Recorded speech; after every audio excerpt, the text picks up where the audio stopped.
మన స్కూల్లో నేర్పిస్తారు.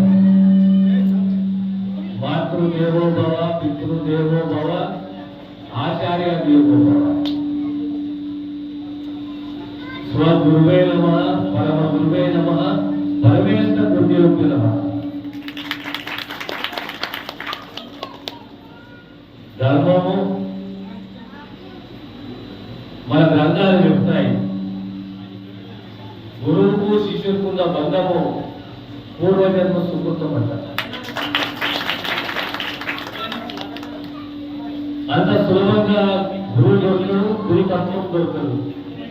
గురువు కొంత సులభంగా శిష్యుడు దొరకడు.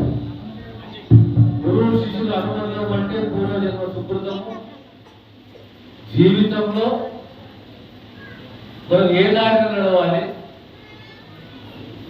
సమాజం ఒక్కటే, మానవత్వం ఒక్కటే, కులాలకు అతీతంగా, ప్రాంతాలకు అతీతంగా, భాషకు అతీతంగా గురుతత్వము ఈ దేశానికి, ప్రపంచానికి విశ్వగురుడు వచ్చింది.